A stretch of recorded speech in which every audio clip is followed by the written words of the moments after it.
In three, two, one. I know you see somehow the world will change for me and be so wonderful. Welcome back All to the right. 1 a.m. podcast, the final podcast recorded in 2021. You're probably listening to this in 2022. We thank you all for listening to us our first year, first couple months of being together. That's all I got to say. Fellas, how you guys doing? Shout out to iCarly. Yeah, shout out DDG. Yeah. Shout out Andre Drummond. But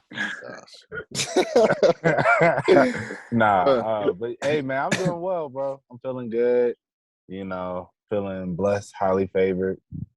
Gonna end this year off strong to, have an even stronger new year. By the way, my Preach, name brother, is Rashad preach. Milligan. This is Jelani Easley, who's on the screen. Who's not on the screen is Mo knows, because he's just unavailable at the moment, so he's just audio. So that's who we are, by the way. Welcome to the 1 a.m. podcast. It's a 1 a.m. podcast. But yeah, go ahead, Jelani. Oh no, I was telling him to preach when he was giving us that sermon. When it was like real like uplifting, very, very like Kirk Franklin-esque. I felt the vibe. Rest Hey, in my peace, people, Betty are you White. with me? Oh yeah, we ain't going nowhere. Rest in peace, Betty White. It ain't happened yet, but it's about to happen soon. You see, What? Zach Fox, he had he texted Kenny Beats, and then he was like, Betty White's dead, and it's all your fault. What? Oh, Probably. Was that like an older tweet of his before? No, he sent the text today. He sent the text today to Kenny Beats, and Kenny Beats posted the screenshot on Twitter. I was like, this is pretty good content. You Mo, you didn't catch it because you were like, what? Yeah, nah, I didn't. Zach Fox, for those of you who don't know, we had him on our playlist a couple weeks ago, but he's a comedian who has now dipped into rap, and it's because he jumped into Kenny Beats' little cave session, the little cave sessions he used to do on YouTube and stuff like that. He jumped into that as a joke, and his joke song that he came up with was Jesus is the one, in parentheses, I got depression. And in the opening line, he says, rest in peace, Betty White. She ain't died yet, but I know it's coming up. And then he starts, the song. So. Oh, so he spoke it into existence. Yeah, pretty much. He manifested. Even though she was 99 years old, like it was kind of headed that direction either way. The thing is, she was so close to 100, and her last tweets were about her like, hey, everybody, for my 100th birthday party, I can't wait. I'm so excited to see you all there. I'm like, bro, like, pain, so close. Dying at 99 is kind of whack. Is it like I made it this far? I could at least get the triple digits. That's what I'm saying. I'm like, bro, if she would have died the day after her party, or if she would have partied too hard and died the next day, I would have been okay with that. You made it to 100. That's a far way to go out. That's exactly. Yeah. But it's like, bro, like the whole thing with LeBron this past week, it makes me think of like, when Kobe passed, because, every time people look back on LeBron's career and stuff, the night he passed Kobe Bryant on the scoring list, I believe not enough people talk about this. The night he passed Kobe Bryant in a scoring list in Kobe's hometown in Philadelphia, and after the game he talks 19 minutes about Kobe Bryant. He died like 12 hours later. It's the creepiest thing to me, and no one talks about it. Okay, not to get too sidetracked before we. Yeah, I have to. Not to get too sidetracked, because this is the music podcast. Oh, I forgot. See, I was about to do it. No, it's all good. No, I'm saying we're gonna get on track. We got time. But okay, so I watched that game. If you remember, LeBron he wrote like Kobe forever or Mama forever on his shoes during that game. Like you said, it's in Kobe's hometown. I remember that morning, the next day, like I watched the 60-point game because I was thinking about Kobe because he passed the night before. So I watched the highlights that morning, and then I take a nap, and I wake up and he's dead. So yeah, that still spooks me out to this day. But that's a different podcast time, different topic. It just Yeah. felt, and like you said, it's a different podcast topic. But when I first saw it, it was like I didn't believe it because it was so fresh. Of like, people don't talk about retired players all the time. So it's like when they were talking about Kobe all that week, it was like Kobe kind of came out of nowhere. People just talking about Kobe every day again. So it was like, there's no way that happened this week. Like, you know what I'm saying? Like after we were talking about Kobe so much, after not talking about him at all for the past year. But yeah, man. Uh, I guess we'll get into it. Excuse me. Last pod we talked about some of our favorite 2021 moments, including we recapped the whole Rory Mal Joe Budden breakup. But today we want to talk about music. The first thing I want to ask you guys, I've seen a lot of the end of the year music lists, album lists, and stuff like that. They have a lot of the same albums. A couple of them I haven't even checked out myself. But I hate listening to albums like that because I'm always just listening to just to be like, okay, let me lock this one off my checklist. But I guess just my first question is, what are some of your top albums of the year? Okay, I guess I'll. You want to go You want first, to go bro? first? No, you go ahead. Go Yeah, first. I bet. All right, my overall favorite rap album. I think y'all asked me during the summer when we first started the podcast. What was my favorite album of the year so far? It's been the same album. Vince Staples' album was probably my favorite album this year. I think the reason why I ended up playing it so much was because it's only 22 minutes or something like that. Straight to the point. Very cohesive album. I hate using that word. I don't know why I use that word. I don't like that word cohesive. It's just very like like when people want to sound smart on Twitter, like, oh yeah, this Kurt Cobain was so cohesive with his music or whatever. But yeah, Vince Staples' album. Other albums that I really liked, Tyler's album was very dope. That was another one that I had in heavy rotation. Um, I told you about the rapper from New York. His name is RX Poppy. He put out two projects this year that I liked a lot. One was called 100 Miles and Walk, and the other one was called Foreign Exchange. I liked, I'm trying to think. I like Tony. Well, I guess we'll get to our favorite artists later. I didn't have like a singular project from that artist, but yeah, those are probably like the main albums that I really liked this year. Okay. Yeah. I definitely agree with you on the Vince Staples. Vince Staples is not my favorite album of the year, but Mm-hmm. it was a great album, as you said, from head to toe. So I put in like probably my top 5. Honestly, maybe about top 3. I really enjoyed it.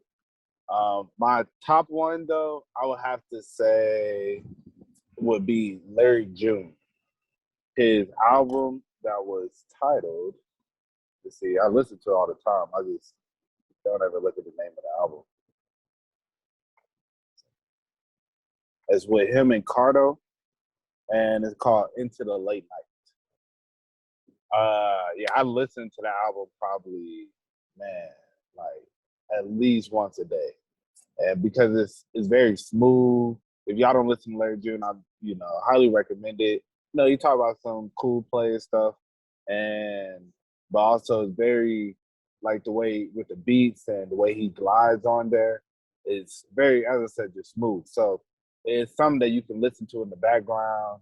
But yeah, it's been my favorite album. Another album that I really enjoyed, of course, is Tyler's album as well. Like, our music tastes are all very similar. So it's like, I feel like we're going to kind of mix and match on that. But I think another album that I really liked was, I like that Silk Sonic album, honestly.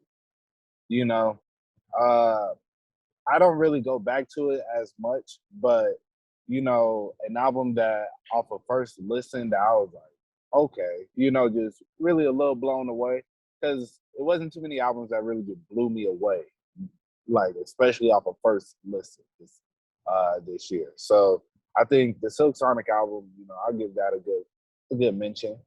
Yeah. What about you, Rashad? I might have to say off rip, Tyler had my favorite album of the year. That's the one that I listened to I tried to listen to it a couple times this past week, but I couldn't just because I was so tired of it. Like that's how much I overplayed it. That was my favorite album of the year. House is Burning was really good as well from Isaiah Rashad. Or another one, Cole Off Season is one that I listened to a lot this year. I know all the words. Another one I said I Vince Staples project was a project that I listened to every now and again. Um, especially after Jelani gave it the cosign, I was like, all right, let me give this another chance. And I liked it. I liked it. Um, Doja Cat, Planet Her wasn't really my favorite or anything like that by any stretch of the imagination, but the singles, the radio, I listened to a lot of radio this year. So like just hearing the more singles come up and being like, we were talking about her a few pods ago, and it's just like the fact that she had like 3 singles going crazy right now at the same time, and the album came out 6 months ago. That says something. So I'll have to give a little, shout out to Planet Her. And who was it was a couple more that I wanted to shout out.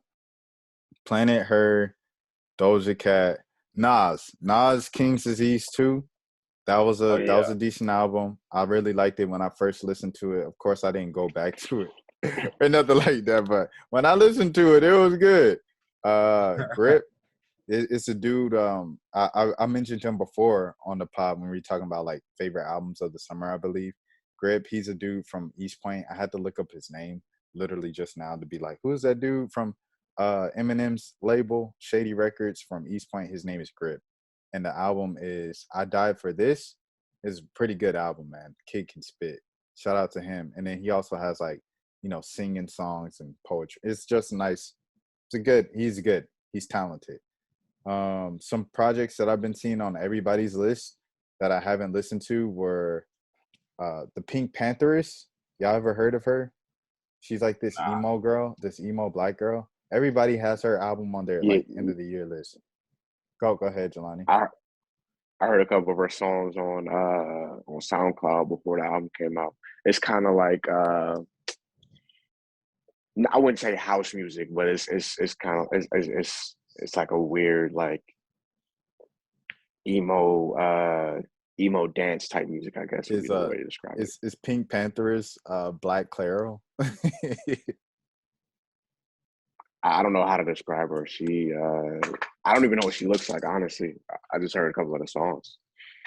The song was cool though. She not bad. I would share the screen to show her, but I don't know if I want to do that editing and stuff. But yeah, I've heard her before, and like you said, it was just so different. I think I can't remember if the first time I heard it, if she was different and I liked it, or if she was different and I was just like, why does this have so many plays? It must be good to somebody. Let me keep listening to her, and it never quite caught on to me. But yeah, that was with her. It's just kind of like a one and done thing, but I checked her out and looked at all her stuff, and a lot of people that I know, a lot of my friends rock with her and stuff, or like follow her on Instagram. So salute to her. She's only 20, but she was like #1 album, like over Tyler and Summer Walker and stuff. And I know people always got Summer Walker's projects. So, but I just her off the field antics just ruin it for me. I can't even give her a chance because her off the field antics are just the flag on the play, man. But another one I wanted to mention was Jasmine Sullivan. Her album gets like all the awards. It's getting all the awards for the end of the year stuff. So salute to Jasmine Sullivan. Not really my speed. So, but Pick Up Your Feelings. I do like that song. That's a single. I know that's extremely Oh yeah, that's basic. a good song. You don't be in the crib bumping hotels? I don't be bumping hotels.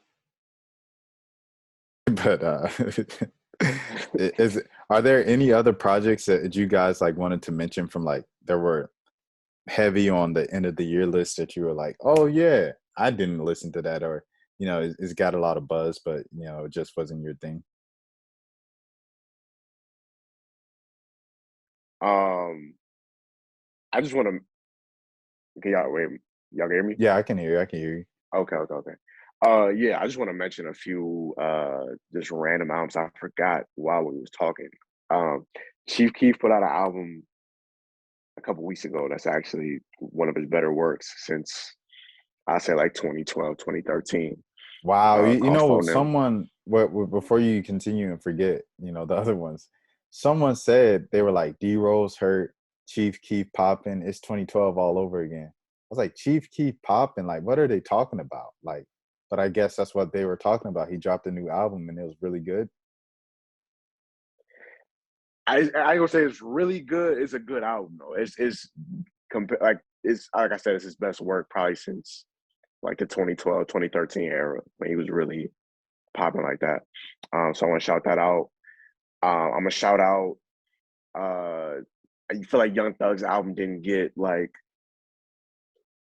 it didn't really have as much mainstream success as So Much Fun had, but just from a quality standpoint, I felt like he found a sound and he focused in on it. And it was like a real, I'm gonna use this word that I hate again, cohesive, hashtag cohesive, real cohesive album. That was dope. He always knew he wasn't gonna be gay. Hey, shout out to Thugger. You feel me? I felt like that line held back the entire album. I ain't gonna lie. Why do you say that? I mean, because it went viral and everybody was talking about that instead of the actual album after that went viral.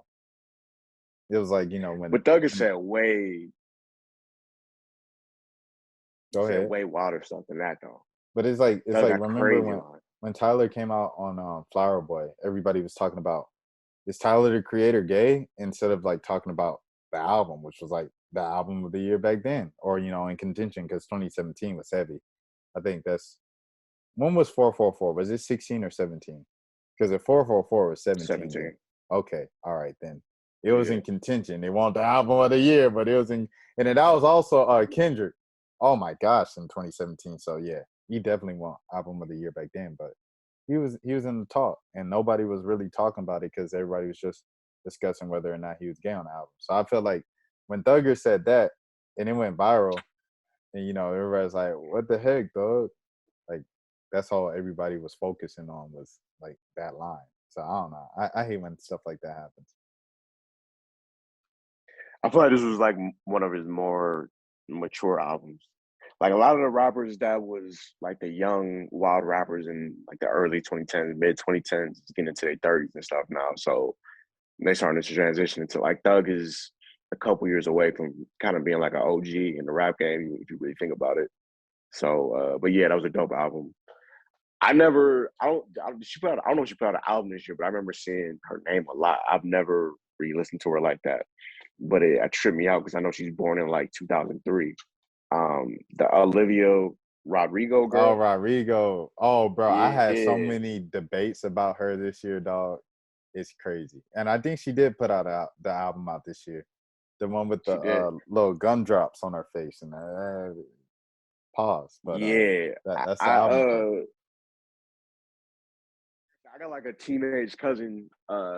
She's like she's a teenage girl, so she like certain stuff that I would miss out on that I wouldn't know about culturally.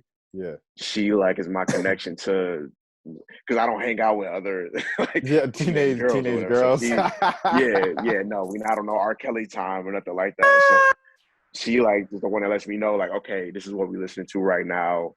This is what's popping or whatever. So she messes with her. I So had shout out. so many. And one last artist I want to Oh, go mention. ahead. Yeah. Oh, my fault, bro. Oh yeah, one last artist I want to mention. Even though I didn't really listen to his album like that, but the singles, and well, one of them was a single. Uh, um, Baby Keem. I forget why his Oh, name slipped baby my King. yeah, Oh Baby Keem. man. That was the first Kendrick verse we had heard in a long time, and not just to make his song about Kendrick, but that was a big moment right there when that video came out. That was a moment for sure. And like Baby King's been on a lot of people's like top Spotify and stuff. I'm like, bro, I ain't gonna lie. That album was a letdown for me. I ain't gonna hold you. For real. I do like both the Kendrick songs and like, yeah, but yeah, for real. Like, but Baby King, he said, when they was doing all that the Range Brothers stuff, he said we got bored with regular rap, so we made up our own language. And it's like I could hear that. And it makes sense for Kendrick, but like you ain't at that point, bro. Like you only have one good project coming in, you know what I'm saying? So I felt like Baby King could have just, I like sometimes experimental albums, like it's kind of hit or miss for me, because like sometimes I really love experimental albums. I'm like, yo, this artist is pushing the boundaries and they're not, Yeah, no, he first project. You know what I mean? Like it's stick yeah. around. But it's like that one was not it for me, bro. We're talking about Melodic Blue Mo. Melodic Blue. Yeah, I was like, it just wasn't it for me. Yeah, I mean, first listen, I enjoyed it. Like first few listens, I say like the first like week or two, I was like, okay. Then there was like maybe like 3 songs that I was still rocking with. But after about like a month or so, yeah, that album died for me quick. I didn't feel the urge to go back and listen to none of that. And also something that you brought up when you said Isaiah Rashad, his album, for some reason, like I'm a fan of his, but this last album didn't really like catch me like that. It's like it was good. Wow. It was good music. I enjoyed listening to it, but it wasn't nothing that just like that really stood out for me for real to make me like that, like touch me to be like, yo, I want to go back and listen to this again. Well, I feel So like Isaiah Rashad is usually one of those like kind of meaningful artists. Like he make meaningful music. So it's like sometimes it'd be boring to me, but like to other people, like his old album, like the one with like the on the artwork, it's like the dude floating in front of the car or something like that, or flying from the car. Uh, yeah, that one, like everybody loves that album and stuff. And a lot of people on this album, they kind of faded away. But I like this one because it was like more fun. You know what I'm saying? Like it was like he had a lot more party and up tempo songs. It weren't like, trying to bar me to death about like black oppression and black plight. right. Yeah. What's it called?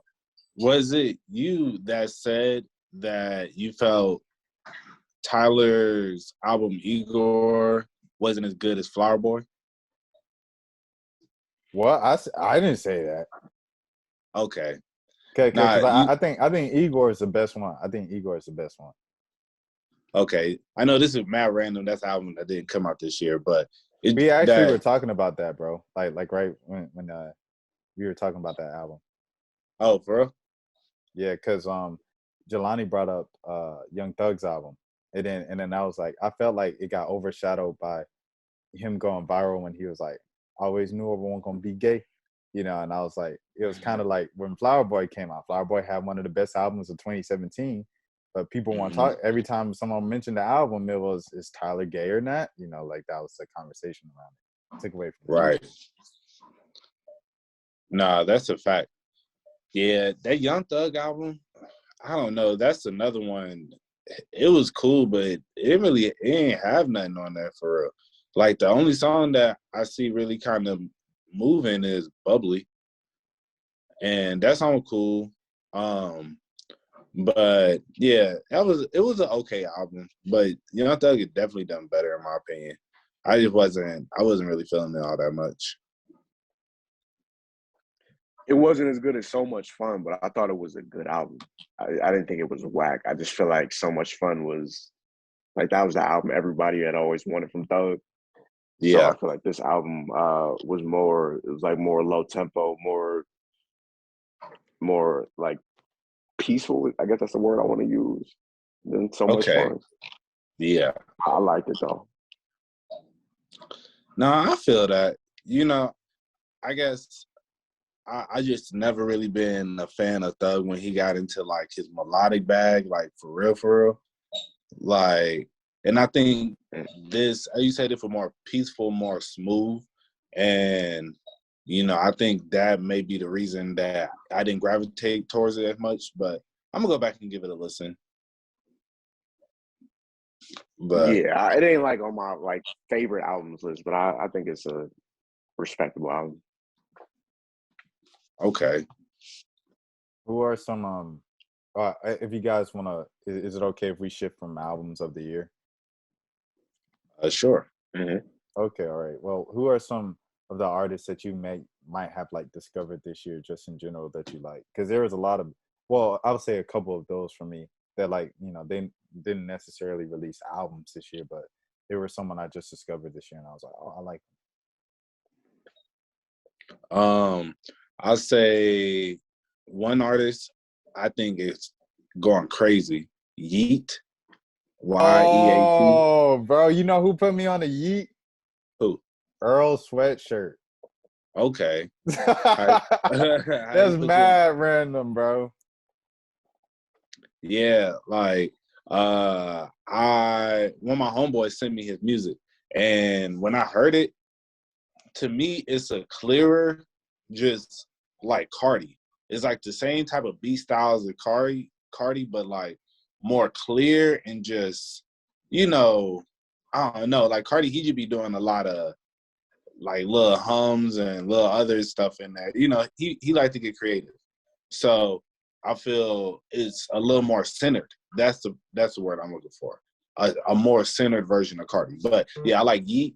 And then another artist R&B wise that I really like, Blast. Blast is hard. I've really grew appreciation for him over the last year or so. But yeah, those are I would say two in those two categories at least. How you feeling about Jelani? I want your opinion on Blast. I never really listened to him like that. I'll see his name on certain features, and I see people on Twitter talking about him, but I never really sat down and listened to his music like that. Blast, he like one of them island boys, but he like but he like one of them, and it's like he talented, but it's just like the little rapping singing dudes, bro. I just be tired of them, bro. It's like the Don Toliver and Bryson Tiller, going back to Bryson Tiller and Brent Fayez, and it's like so many of them like R&B like rap dudes. Like I'm kind of rap on. Well, I ain't gonna lie. I was never really a fan of it to begin with, so I can't act like I was. So I'll just say it like that as far as Blast goes, like the whole rap singing type of. Yeah, that's my bag. I ain't gonna even cap. Like, if you can do a good rap singing, melody, put it all together, I feel like I'm a rock with it. Another person, what is his name? Kalen for real? Y'all know him? Kalen for real? From out of Cali? I don't know. It's like Kalan. Yeah, like Kalan for real. Kalan for real. Oh, hold on. I think I seen his name. I might be lying. I think I'm lying. I think I've ever seen his name. Yeah, he hard. I'm gonna check him out. He signed to Rock. He signed to who? To Rock Nation. Oh, bro, I thought you said. Down. Yeah, I thought you were talking about like he signed to the Rock. I was like, I know he just dropped the song, but he got a label. I was about to say, you talk about music moments of the year, the Rock verse, bro. That was a moment. Right. Yeah, you saw him on like that movie premiere rapping it. Oh man. Nah, I ain't see that. I didn't see that. Hey, did y'all see that Kid Cudi tweet? What Kid Cudi say? He was saying, he was complaining. He was like, "Yo, my daughter knows like every word to the Rocks verse, but she doesn't know any of my music besides Pursuit of Happiness." That joint reminds me of the Outkast concert. Y'all remember that in Atlanta, bro? The last Outkast concert, and Kid Cudi was opening for him, and nobody knew. Like everybody was like not paying attention to the set, so he cut the set short, and he just did "Pursuit of Happiness," and he was mumbling some words to the crowd when he was, doing the verse and whatnot. But that just reminds me of that, of how like only like people on the outside, they only care about Pursuit of Happiness. I just think it's funny. Yeah, with the Cudi, I feel like it's very hot or cold, where it's like, either people be like, Cudi saved my life. Like, I was about to commit suicide and Cudi saved a generation of kids. or it would be like I Just Know Pursuit of Happiness. Yeah. Yeah, you know, it's interesting. I didn't until I got older,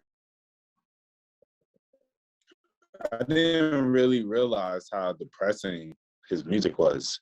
And I guess, like, I was just a fan. You know, it wasn't, you know, I don't know, at least for me, it wasn't that deep. I just enjoyed the music. But, you know, it's just interesting hearing that perspective as I got older.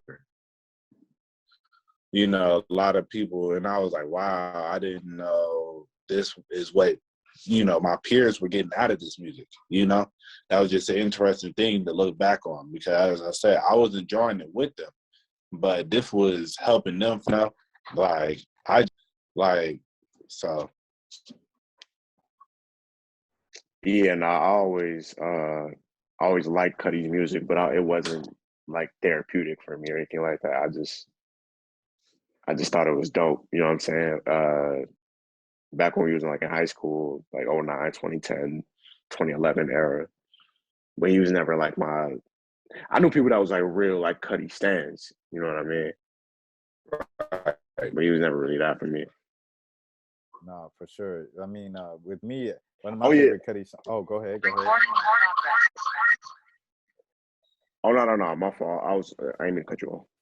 Oh no, you good. I was just gonna say my favorite, one of my favorite Cudi songs was After High School. It was 2015 with Love, and I don't even think it Yeah, was that was a on good song. on the album or anything like that. It was just a song that I heard riding back from Georgia Southern, ironically, from the Georgia Southern game in 2015. I was like, yo, this is hard. And yeah, yeah. But salute to Cudi. Like he was never like that to me or whatever. But I guess my artist of the year that I just like found out this year, the new artist, Baby Sosa, bro.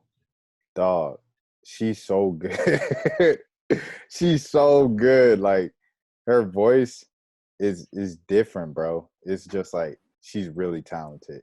Her and then the other girl, BK the Ruler, and I just found out she's from Atlanta. For some reason, I always didn't think she was from Atlanta because you know, like I haven't heard like a lot of Atlanta people like endorse her and stuff.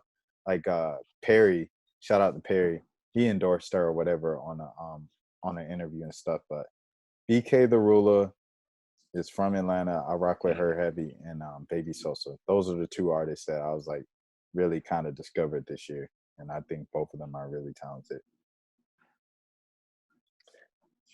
Oh yeah, I don't think I said my artist that I haven't heard of Baby Sosa, but I'm gonna go check her out. And I've seen the name BK the Ruler around, but I haven't heard any songs yet. So I gotta Yeah, listen to the Baby song. Sosa, she has a TikTok song, and like I don't want to like name it and people be like, oh, you found her out from TikTok, and it's like, no, I promise, I found her out through who was it? Knowledge, you know, the dude who does the little remixes and stuff. But yeah, Her yeah, TikTok Yeah. song. her TikTok, everywhere I go, they all know my name. Doom, doom, doom, doom, doom, doom, doom, doom, doom. Everywhere I go, they all know my name. So, sir, can you hang? Baby, I won't fool ya. Like, it's just hard. Okay, But nah, that's a I ain't TikTok heard song. that, but I don't be on TikTok like that. I need to get up on my TikTok game. I mean, I don't be on it like that either, but I just knew the plays went up mad, like out of nowhere, like a million or two. I was like, dang, what happened? And then like everybody was like, L cringe TikTok song in the comments. And I was like, oh, this is a TikTok song now. Yo, so like, what's one artist that you feel like came and is going to be like breakout artist of the year, pretty much? Like not artists that you just discovered this year, but breakout. 2022? Wait, and wait, hold on, Jelani, did you say yo too? Oh, Nah, my let me name my artist real quick. bad. You good, bro? Well, I spoke about one earlier, the RX Poppy dude. I discovered him earlier this year. Um, I'm gonna just say, I mean, it's kind of the movement is kind of over now because of legal reasons, but just there was like a 3 month period where like the Bronx was making drill music. Um, Right. I was living up there earlier this year, so I was getting tapped in with that. Unfortunately, some of the main rappers, two of them, one named K Flock, the other one is named D Thing. Both of them are looking at like extensive jail time right now, so that movement is kind of on the rocks. But I was about to I say, was bro, messing you with was in that. the trenches, because I ain't never heard of one of them. The videos got millions of views though. They popping like where they was before they got locked up. Uh, we didn't even mention. I should have probably mentioned this. I didn't listen to his album like that, but I saw great reviews and I liked a lot of his songs that I heard this year. Pooh Shiesty.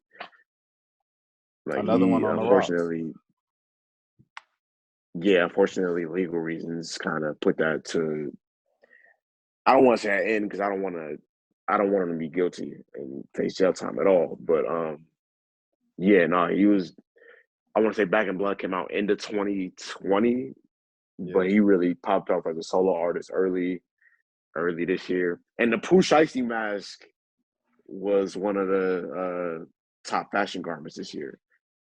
Yeah. Like the Nike, like I associate that with him now. I know ski mask was out before Pooh Shiesty, but the certain type of mask, you know what I'm talking about. Right. I feel like he was the inspiration behind a lot of people rocking that. Nah, that's a fact. Like, I don't know if we spoke about it on the podcast, but I hate that new trend. I think we did, but I was like, with the new everybody wearing the mask instead of, it's like, bro, I don't want to be just walking around, bro, and just like have to be on super guard because this man got on a full, Nike ski mask. And it's like, bro, is he about to rob me or is he finna just go grab some chips? I don't know. I don't really rock with it. But, like, it's a cool trend. But that's why I'll just say, like, for me, I'll just be like, damn, bro. Like, yeah. Folks was wearing their Pooh Shiesty mask dead in the middle of summer.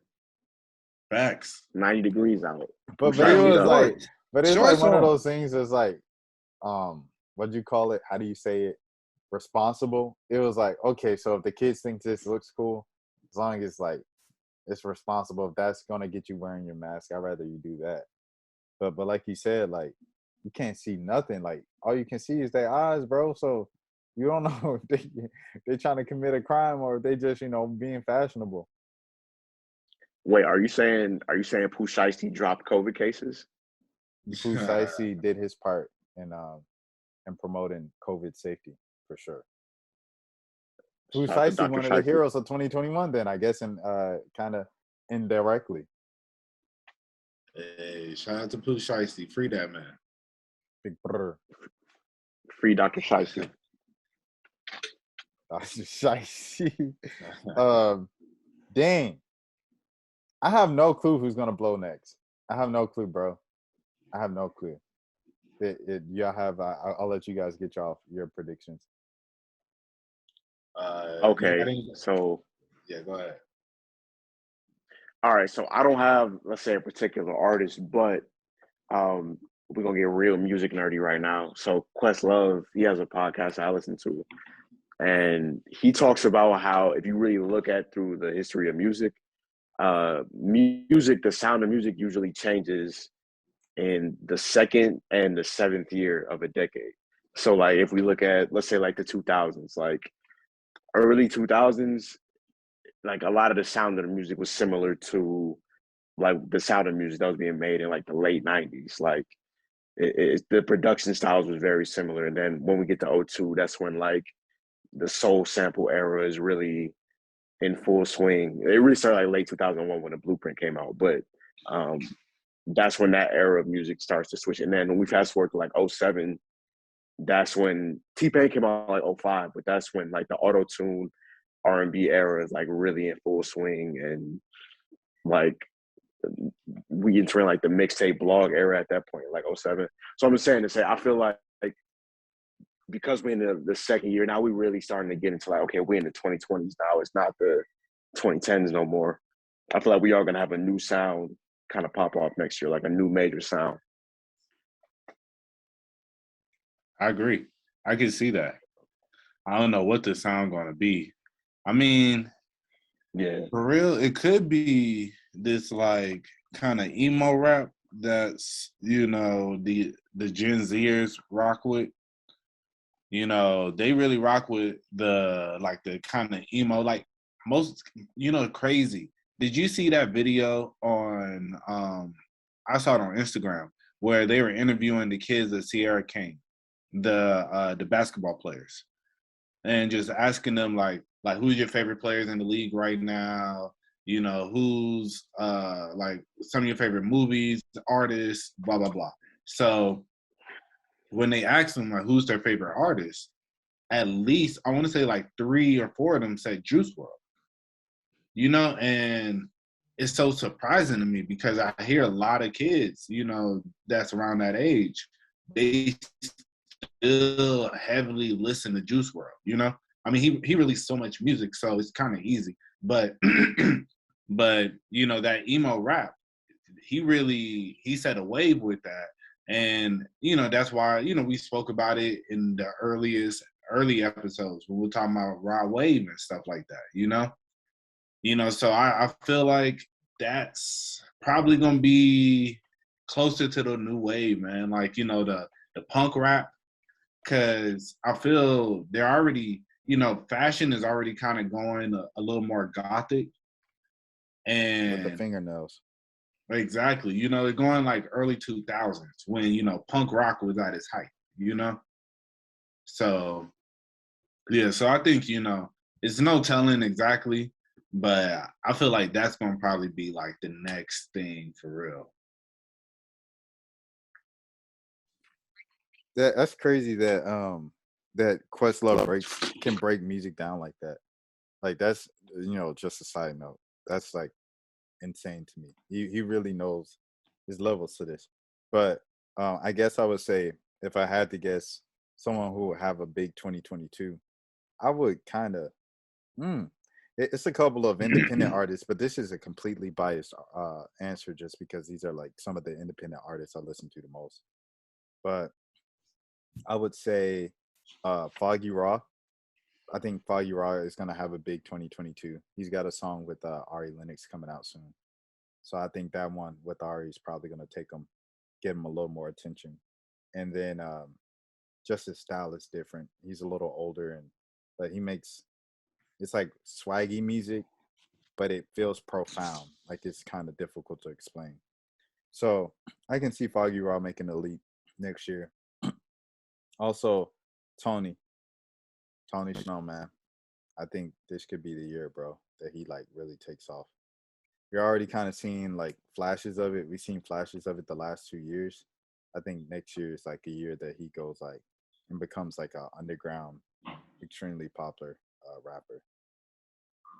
Okay. As far as artists that I think is going to take off next year, that's tough, man. Honestly, I know I was the one who asked the question, but I don't know. It's kind of hard to tell. I'll say one person that I'm hearing a lot about, Sleepy Hollow. Oh, you talking about the lyrical miracle? Am I? Nah. I'm thinking about Hollow. He a New York rapper. Yeah. I'm thinking about Hollow the battle rapper. Hollow the Don. Yeah. Nah. Sleepy the Hollow. I ain't never heard of him. Sleepy Hollow. Sleepy He Hollow. like a drill rapper. Yeah, I don't know this dude. I'm out the loop. Yeah. I feel like what you finna say? I feel like I'm like the residential like New York drill music fan of the podcast. Right. You definitely are, because I only know like a couple of those dudes. Like I know the Chef G because it says he's known as a frequent collaborator of Chef G, and I'm like, okay, I know Chef G obviously, but yeah, I don't know this Sleepy Hollow dude. Yeah, one artist that I discovered this year. I like his music. I'm not like a super big fan, but just a little shout out to him. Millie's. The white dude from Boston. White dude. Yeah. I Yeah, he, discovered him this year too. Yeah. yeah, he be spitting, bro. But he's weird, bro. It's like he probably the only white like street rapper I ever heard of, bro. Like I don't Yeah, think like you've heard white dudes do trap, but he's doing like, yeah, fifth grade, I was selling crack. I was up there with you know, and then you got G Herbo features and Herbo like dabbing him up in the videos. It was weird to see. but my boy is talking about gentrification. Shout out Millie's, man. Shout out Boston. My boy said they trying to Like I said, gentrify the hood. They can't change the soil. I was like, right. oh, he woke. What do you say? I said he woke. Yes, sir.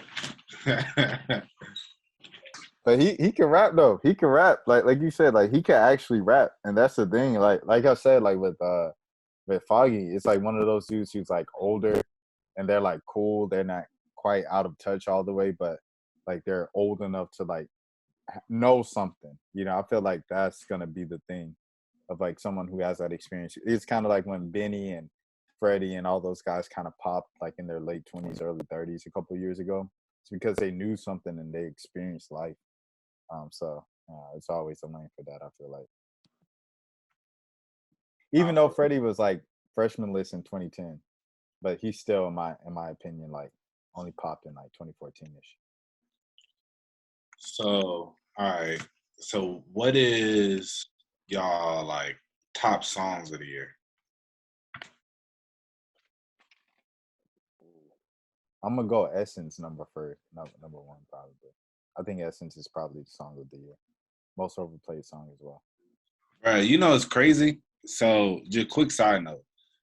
I was listening to my Apple Music and I randomly went to like an Afro beats like playlist. And like I don't ever go there. But you know, I was like, you know, I'm gonna listen to it. And this is before the song got like was playing on the radio and stuff. And so I remember I ended up hearing this song. It was like, you know, like the fifth song down. So, you know, it wasn't like popping yet. So like I hear this song, I was like, okay, this is a vibe. I rock with this. And I remember I sent it to a couple people and, you know, and I was like, yeah. The next thing I heard it on the radio and I was like, what?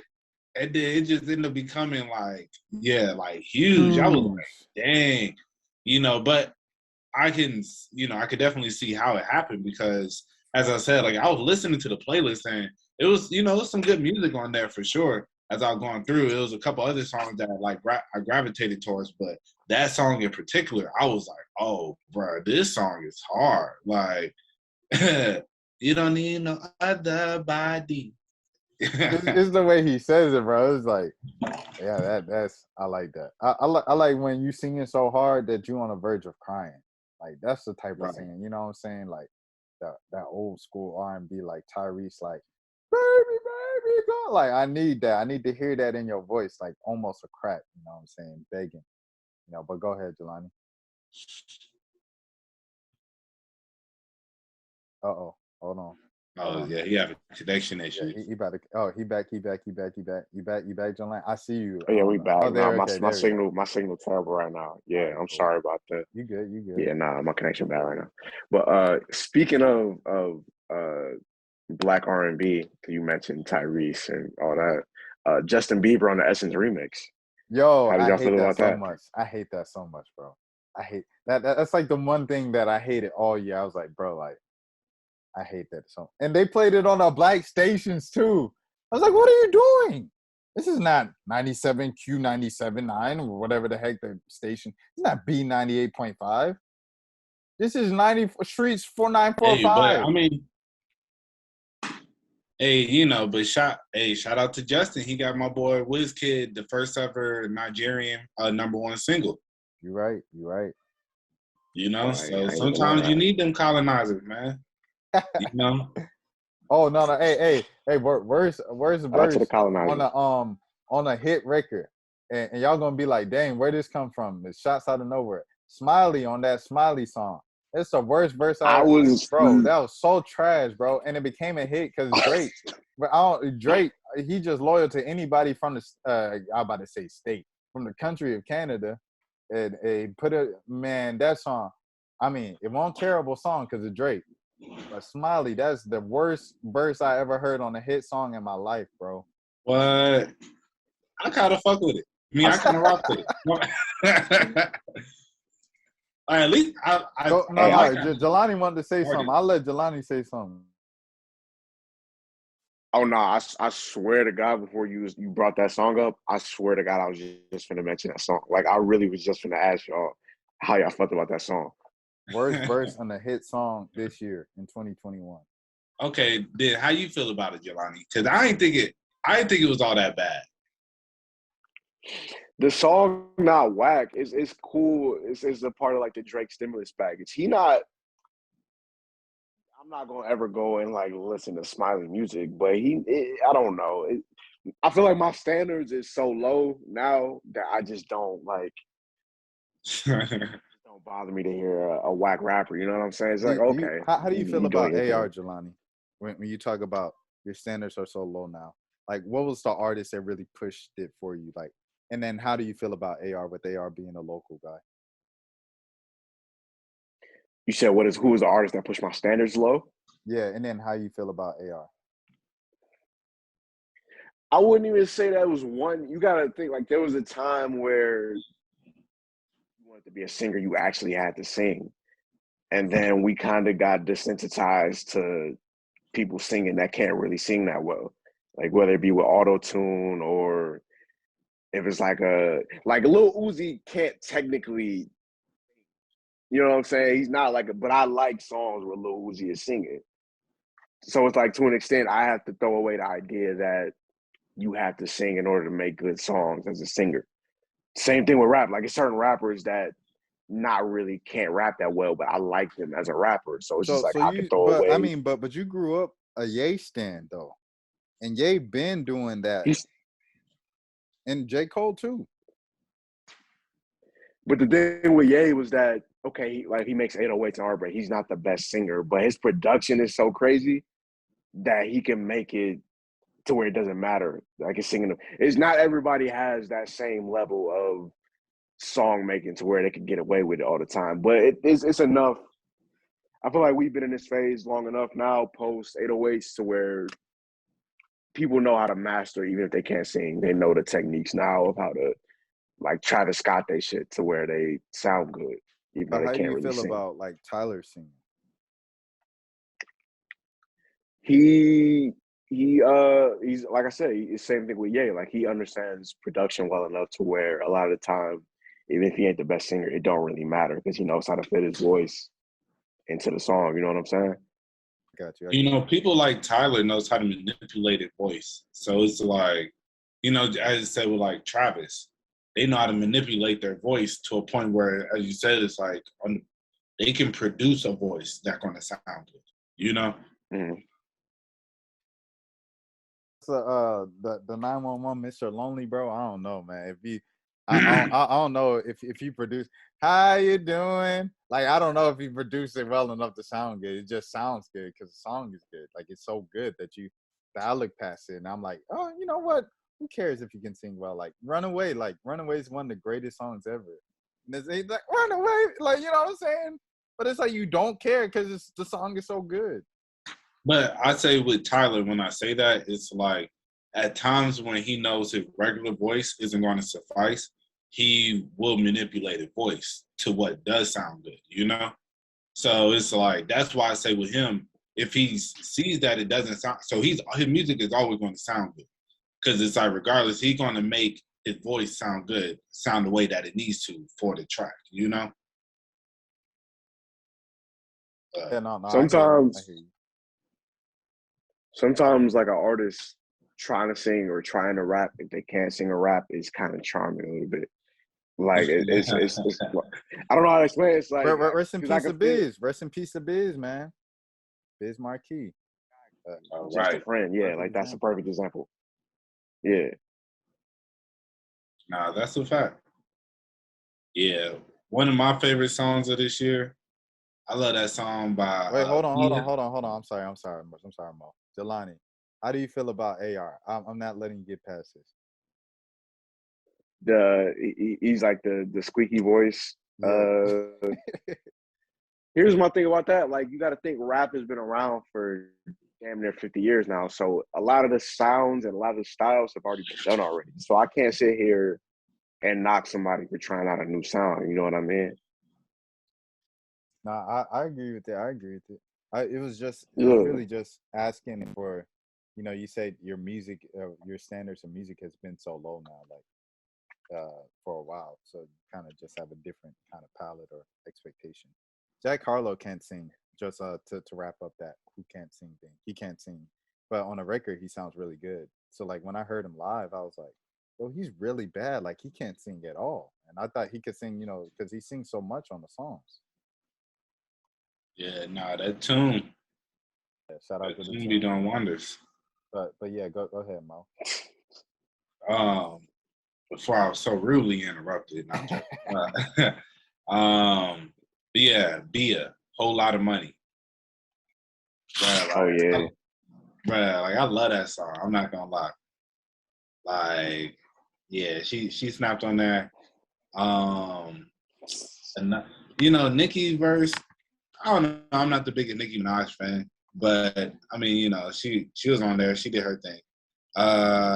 Another song that I really liked was Gravity by Tyler the Creator and Brent Faiyaz. That was a hard song. How I y'all like feel? that. No, I like that. I don't mean if I accidentally cut you off, it's because my signal is bad. So Oh no, don't you're think that good. I'm It was like it being was just an rude. awkward silence. So I was Okay. like, all right, let me say something. And that's it. Oh yeah. No. I be trying to time like my words. By the way, 2022, we're gonna be doing some episodes in person. So the awkward silences and technical difficulties won't be there sometime soon. But yeah, I like favorite songs. Essence, that song is definitely on there for sure. Vince Staples, Law of Averages. I think that was like my most played song on Spotify this year. Which one is that? Can you sing the hook? How you average, talking bad. Oh, you Yeah. got baggage. I will never give my money to. Yeah. Oh my To god, a that bad, I love, yeah. bro. That's like He my. got a couple of them joints on there, man. Are you with that? Are you? I like that one too. Yeah, he's got Yeah. a couple of joints That's on like that. my most played song this year. That songs. Oh yeah, Corso off of Tyler Creator's album. That's probably my favorite song on that album. I'm trying to think. The Young Thug and J. Cole song is slipping my brain right now. That was another one of my favorite songs. Cole and Thug got a song from this year, from 2021. Yeah, on Thug's album. That's one of my favorite songs. I know what song you're talking about. Yeah. No, that they really should have put that out as a single. That's my favorite song on the whole album. But yeah, that's fire. Oh, I forgot about this song. It came out earlier. Speaking of Young Thug, Paid the Fine, I think it's called. It's either Paid the Price or Paid the Fine. Thug Baby. And it was off of Slime Season. What was the mixtape that came out? Slime Season 4? Slime, wasn't it Slime Language? Slime Language 4, my fault, or something like that. Or Slime Language 2. Yeah. Well, it was Slime something number. The compilation tape. The compilation tape. Yeah, the compilation tape. Yeah. The Thug and Baby song. There's somebody else was on there too. But that song was dope. I'm trying to. I want to show some more love to the women because I like women rap, but like I'm trying to think like I don't want to leave the women out. Kiss Me More, Doja Cat. Yeah, that was a big song. It'd be like random songs that I hear just moving around that like I don't know the name of the artist. But oh yeah, the Bia song that was definitely dope. That Nicki verse was like she has like every now and then Nicki will do a remix and she'll come on a remix like unnecessarily sexual. Yeah. Like I didn't really need to hear you talk about playing with your husband's balls on this song about money. Right. But the song itself is dope overall. You know what I mean? Yeah. Shout out to Bia. I put Like on Yeah, it Nigerian looks like that, man. bodega. Like, yeah, yeah. yeah. Just to go to the bodega. Kind of like right below the I guess the A list of like recognized songs. Real quick before I forget them. Take It to Trial. Was that this year or was that last year? I hope that was this year. That was last year. The years are running together for real. Like 2020. Yeah, I think it was like the beginning of this year because it might have been last year, but I know it came out before the album. I'm Creflo Dollar smiling. Take It to Trial. Hold on. I gotta Google it now. Take It to Trial. And then I like the song with the song that just came out with the boy that made the do the chicken dance from Memphis. I like his song with the boy Polo G. Giannis Satanta de Cumpo, the thumping. Yeah, it's 2021. Cool. So Take It to Trial. That song with the boy that do the what's his name? Duke Deuce. Nah. That Duke Deuce be doing. He be. I like his dances, but the boy that do this. He a boy. NLE Chopper. Oh. NLE Chopper. Okay, when did he do that? Like, pause. He do that all the time. He do that. He do this dance where he put his neck up and he got it the chicken head. He called it the chicken head, bro. He do the dance. Okay, yeah, I never really peeped it. I got to show it to y'all, man. I got to show it to y'all. I was trying not to do too much edits, but I'm like, nah, I got to show this to you guys. But yeah, NLE Chopper, the thumping with Polo G. Yeah, Jumping. The song's called Jumping. But yeah, I like that song too. Those are kind of like some of the like right below the kind of mainstream stuff, and then all the mainstream stuff. Industry Baby was like my favorite song. Probably still is my favorite song from Lil Nas X and Jack Harlow. After seeing him do it live, it's like what when you see something live, you like, dang, this jump, because you got to see everybody's reaction to it. It's like that with a couple songs for me, where you see it live outside, and it just changes your whole perspective on the song. You have a new appreciation for it. But yeah, those songs, and then I guess Woman. Let me think of some women that I want to show love to. I guess Rico. She came out with Money, with Flo Milli. It's kind of missed, and it was such a lob, like, because the sample, was, hey, we want, and they just did that for, hey, we want some money. You think that's a home run, an easy thing, and just didn't connect like that for me. But the best female verse probably this year was on House is Burning, Isaiah Rashad, the girl that was like, like, she went off, bro. Yeah, I forgot what song that is, but she went off in that song.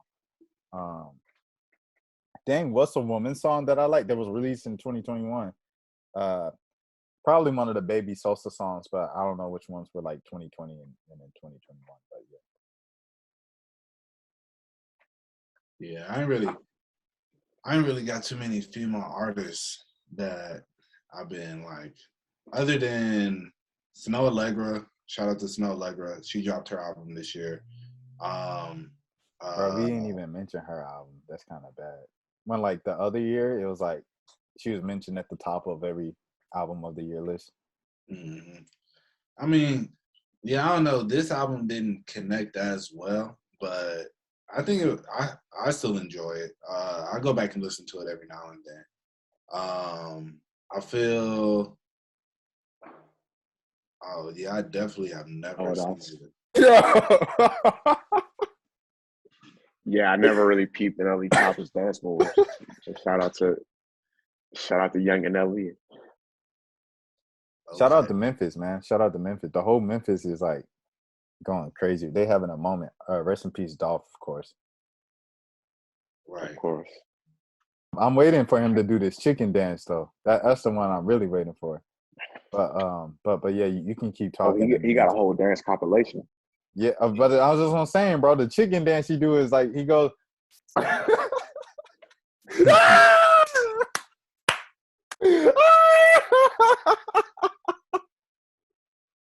Oh wow, bro, no, bro. Nah, bro. That's the funniest dance, bro. It's a Is that why Carol Cyrus? that's like Yellow Beezy. Oh, He okay. looked like YK though. He made me think of him. They do. I thought that was why Carol Cyrus. But yeah, shout out to YK Osiris. But yeah, what were you saying, Mo? Yeah, Smell Like Her. I enjoyed the album. Yeah, that was a solid album. But yeah, and then I think her Damage came out this year. I really like Damage by her. Bro, And it's also been a that long song that year she if did that came with, out in 2021. huh? I said it's been a long year if that came out in 2021. Yeah, I'm not exactly sure. I think also that song she did with Lil Baby and Lil Durk, that song hard. What was it? Uh, never change up, never changes. From who? I didn't even know her had a song with Lil Baby. I probably heard it before, but I didn't even know that But song. yeah, Wait,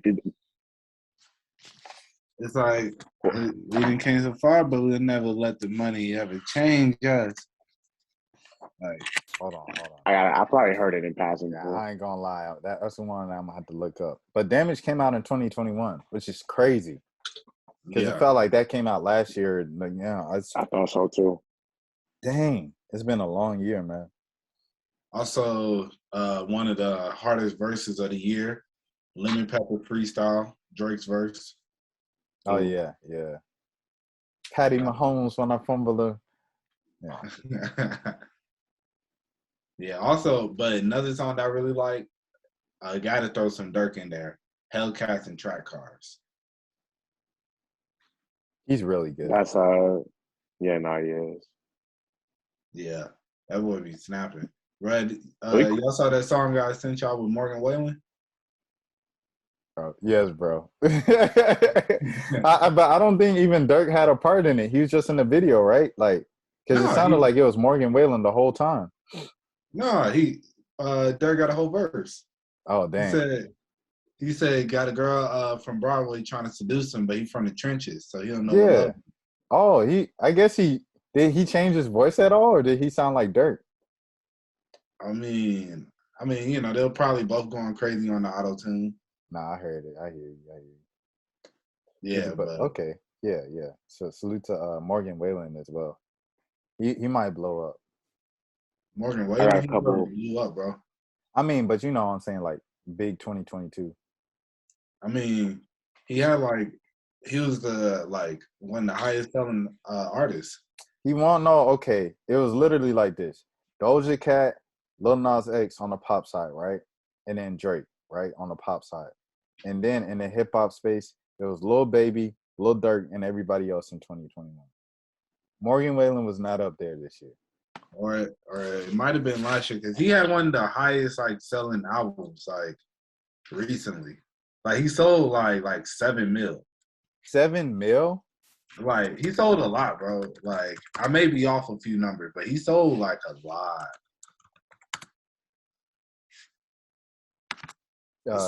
Look it up. Ye, in the meantime, Ye Donda. I guess how'd you guys feel about that moment in hip hop? Was it annoying? Was it disappointing? How'd you guys feel about it? Wait, before we get on down, I just had a couple random songs that popped in my head. I had to shout out real quick. Yeah, go ahead. I appreciate a good hood rat tune. I like quality hood rap music. So that the Summer Walker and JT song, I like that. I'm not gonna sit here and cap you. I did like that song. Not gonna sit here and try to, you know what I mean, play that one off. I'm gonna shout that out. I'm gonna shout out mainly just because of Lil Durk's verse in the Bible off of Drake's album, and with the humming at the end of Durk's verse. That was my song too. Yeah, just wanted to shout those two songs out real quick. Who Won't Smoke With Me? Yeah. Nardo Wick. Also, Morgan Wallen had the highest selling album of the year, bro. Dangerous Double album sold 3 million. Bro, that's crazy. It must be two Americas, bro. But it's always been to America. I'm not gonna cap. I've never heard a single song from this person. Yeah, he. I had to check them out. Yeah, I mean, I've heard it. I went to listen to a couple songs when I heard he was going so crazy. But he's straight. He's straight. You know, I mean, if you like country, you'll probably like him.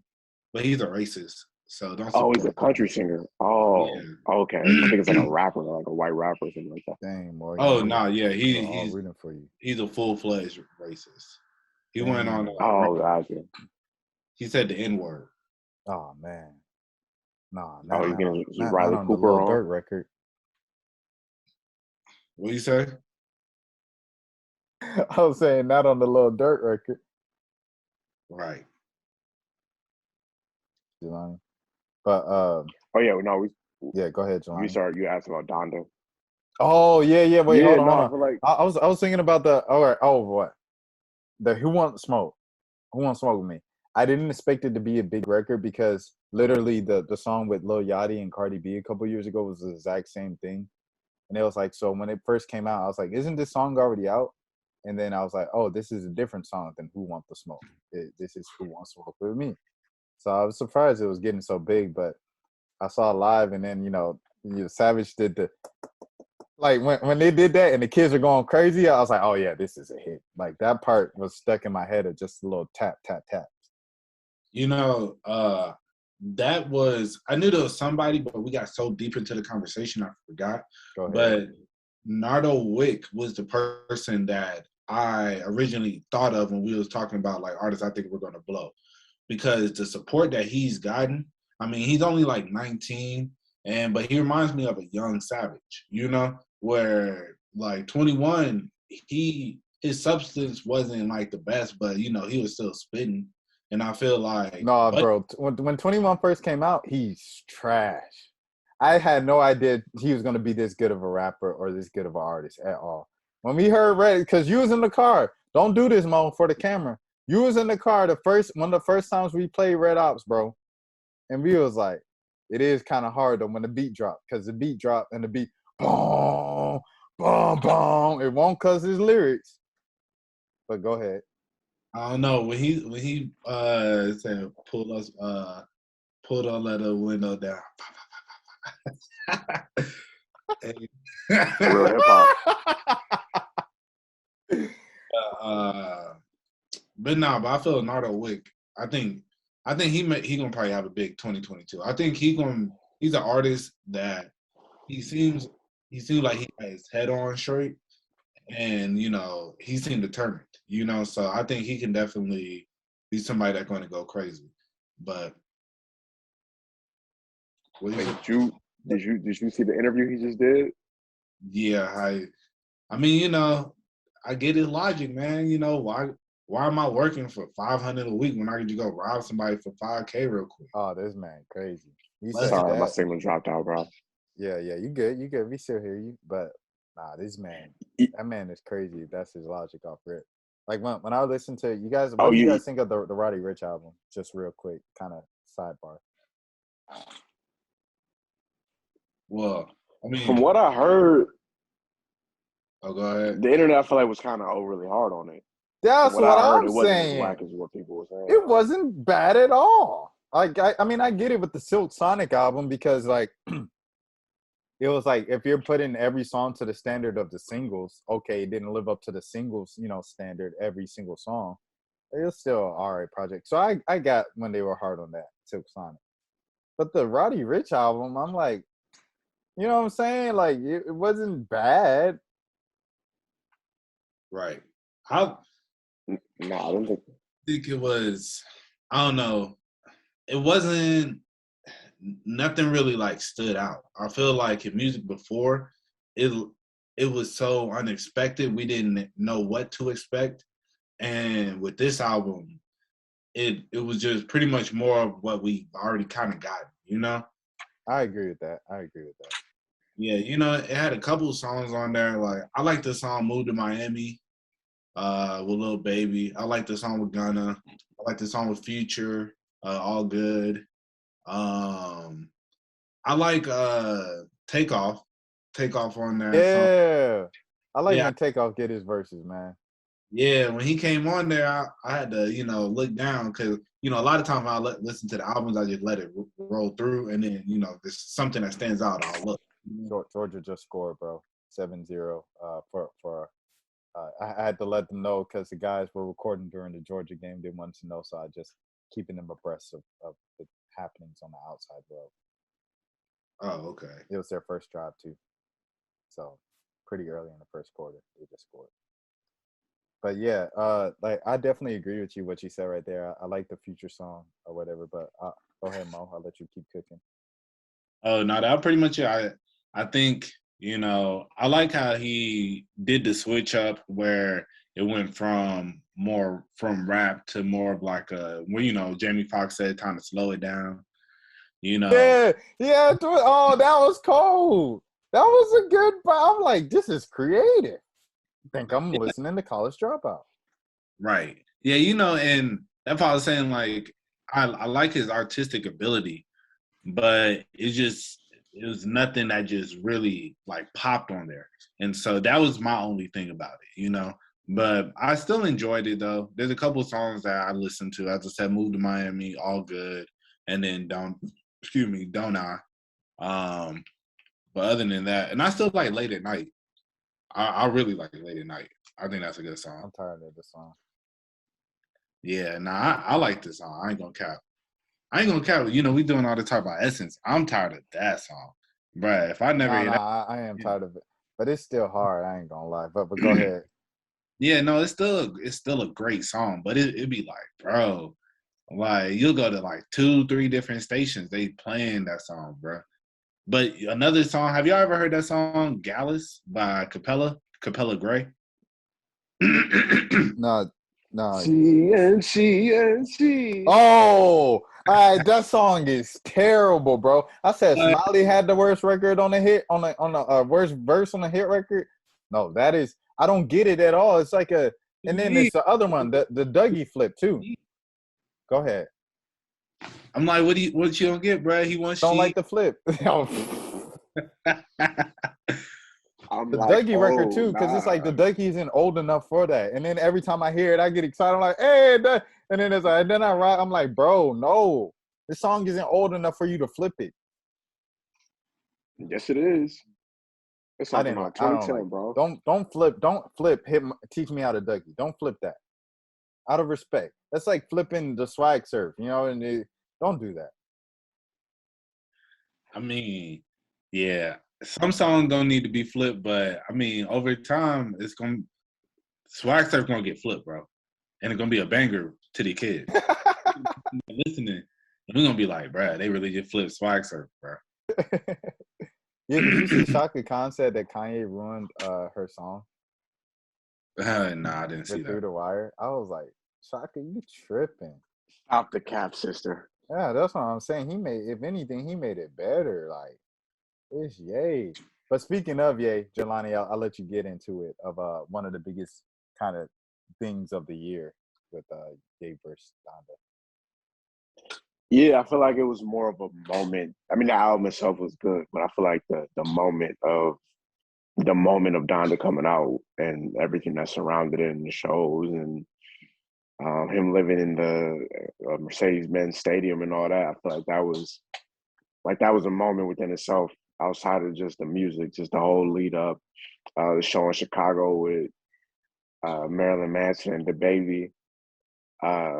It was just a lot going on, It was definitely an interesting summer. The whole fake, I ain't gonna say it was fake, but the whole Drake and Kanye beef or whatever. Before Jay Prince stepped in and stopped it before it got really violent between Drake and Kanye.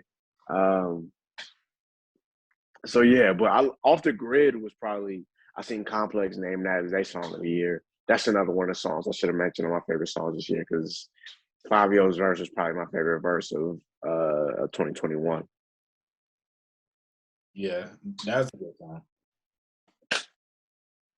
I think it's like more so like you said, the fact that it was two big artists going against each other was kind of like a moment more so just because of how ginormous they are compared to every other rapper.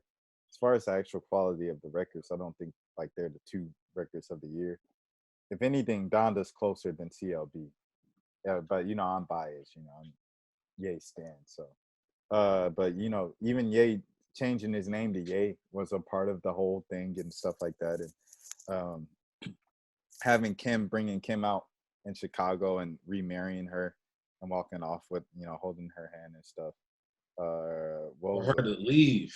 Yeah, and her to leave for Pete, and then him being like, like doing the "I'm losing my family" like in front of 60,000 people, of being just crying on the stage. I'm losing my family. Like it just felt like an extremely personal moment that you kind of let me in on, and I felt uncomfortable because I'm like, am I supposed to be listening to this right now? But Donda was Donda. I really like Donda. It was just too long, you know what I'm saying? And my verse of the year, and I know we're not there yet, but I just okay. I'll wait. I'll be patient. Actually, we've already gave our verse of the years. Oh, we did? Well, because I gave Drake Lemon Pepper Freestyle, and then he just gave Fabio. So. Jada Kiss, Yeah, who Fabio. shot you? I was gonna say, Jada Kiss, who shot you? the song came out in like 2010 though. It's the moment of the year verse. I do not care. I do not care. Who knew about it in 2010? You want to say moment of the year? I'm with that. Moment of the year and verse, because he re-released it on the streaming platforms. It was a mixtape cut in 2010, but they put it on streaming services after verses. Who shot your verse of the year, bro? I'm not mad at that. I can get your blame blown out for $5. Stop lying to the people. This is New York, huh? We in the home of hip hop. This is D Block and Dipset. Stop playing with the people. Why these dudes rapping over the words? They don't know the words to their own records. Tech, let's make something happen. R.I.P. Draco the Ruler. R.I.P. Draco the Ruler. Yeah, you just figure, throw that in there. I'm sorry, my signal dropped out, so I don't want to seem like I'm disrespecting Draco. I just heard y'all mention his name. That's crazy that he died like. Rest in peace, Draco. I mean, it's always crazy to die like at a young age, but to die like right before your show and stuff, it's pretty sad. Well, it's just wild to me how he went out. Like I can't remember a big rapper getting stabbed to death. Like that's unfortunate. You saw that they said it was like a prison style hit. Yeah, I would think it would have to be like Jelani was saying before he cut out. The fact that it was a stabbing, it's like you know about the shootings, but to get that close to a person and stab them, like it had to have been some like prison backwards, country bumpkin stuff to make it happen. Yeah, I mean, they said it was like 100 dudes. Like, well, they said it was a lot of they were just extremely outnumbered. Yeah, and they got video. Yeah, they got video of like his crew, like kind of like going the other way, and it's unfortunate, and it, I guess I'm his curious. Crew did him like that? I didn't know that. Yeah, they ran, but it's don't bro, don't run when you with me, bro, and come on, bro, don't do that. If I'm going down, you're going down with me, bro. So you feel if all right, you part of a crew because they weren't necessarily a gang, but they were a crew that had beef with a bunch of Pyrus, a bunch of Bloods. Yeah, 100 of them people that you beefing with are walking straight towards you, and the person that they want to kill is right there. Like, yo, what's up? Let's do it. You like, bro, let's just dip. But he like, nah, like, I ain't finna back up. So what you doing?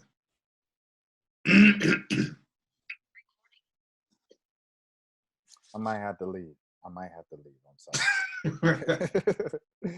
I'm saying, I'm saying it was nice knowing you, bro. But I think it's time to dip because it's like say, well, I won't mention any names because I don't want to put that in the atmosphere. But I was just thinking about our homies and like one of them was like in that, and then like they came and your homie was like talking big to them, and then you like, bro, don't throw me in this. Like, I don't have nothing to do with y'all beef. Right. But I mean, I wouldn't want to die over my homie's beef. but I mean, it's Yeah, like but the thing is, huh? What you but say? if y'all all backstage at my show, like y'all enjoying the benefits of this rapper life that I'm surrounding y'all with. Not to say that his homie's not getting their own money or whatever, but like y'all to a certain extent, y'all gotta hold down the breadwinner. Right. Yeah. But I don't know about that one. there's a video of them, like, as I said, but I don't know if that's before or after he got stabbed. So, if they already got him and, you see him bleeding and whatnot, then it's like, I don't know. But then it's like, still, that should maybe motivate you to go hard. My bad. But yeah, I don't know. It's a crazy situation, but stop the violence, man. Crazy times out here, dog. How do y'all feel about that phrase, stop the violence? I mean, I agree, but it's like, I think we're too deep in. That's what I'm saying, bro. It's like it feels like it's just like we're not doing nothing. Like, it just feel kind of performative. Like, say like the Young Dolph thing is like, we gotta change hip hop. And I'm like, bro, like I kind of gave up after Bankroll Fresh. Right. No, I Yeah, mean, not to get too dark or like yeah, go ahead. not to get too dark or off topic, but it's just too many layers of. It's not just a hip hop thing; it's a poverty thing. Like it's a lot of layers that comes back to why these rappers are getting killed and stuff like that. It ain't that simple to just be like, stop. You know what I mean? Stop shooting each other. Like it's a lot more complicated than that. Right. We were talking about losers of the year going into this. Number one loser of the year got to be Joe Biden, bro. Got to be, bro. He did all this promising, said he was going to control the virus, said he was going to do this for the student loans, said he was going to change this, said he was going to care about black folks, said, and I ain't seen a lick of it.